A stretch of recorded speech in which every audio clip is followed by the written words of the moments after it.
Welcome to this travel tip when visiting Germany. Visit the Neuschwanstein Castle in Bavaria, Germany.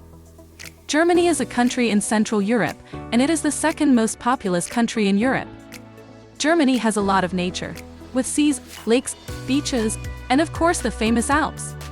Bavaria in the south of Germany is one of the largest and most scenic states of Germany.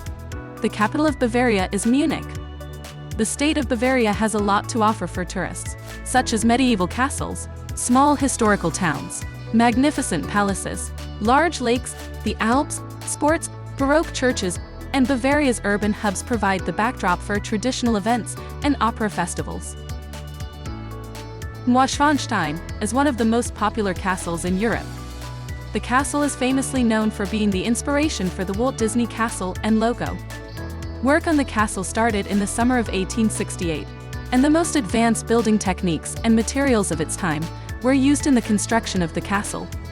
King Ludwig II drew inspiration from various time periods and palaces across Germany and France.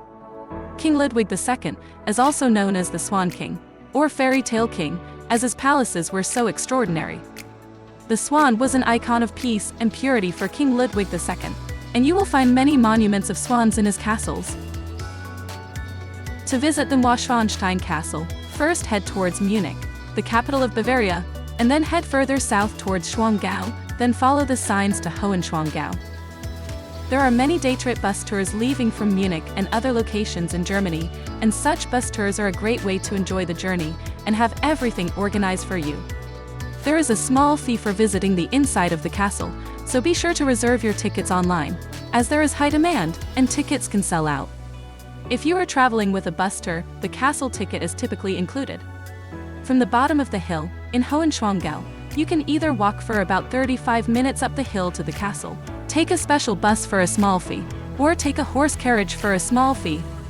Please note that even after the short bus or horse carriage ride, there is still some walking you must do to reach the castle, so wear comfortable shoes and attire. You can try to take the bus uphill and walk down the hill later. There are some small food places, restaurants, and even small hotels, so you can enjoy the scenery in peace while having something to eat, drink, or rest. The ticket office is a few minutes walk from the parking area. From there you can buy bus tickets or castle entry tickets. I would recommend taking the bus uphill, which stops near position 1, as shown on the map. From there you can take a small walk towards the Marienbridge, position 2 on the map, to get a spectacular view of the castle. If you are scared of heights, this is probably not one for you. From there you can walk a few minutes to the Neuschwanstein Castle, at position 3 on the map. If you have time, I would also recommend visiting the Hohenschwangau Castle, the museum, and the Alps Sea for some amazing views. See points 4 and 5 on the map. Continue watching the video for some spectacular views of this popular attraction.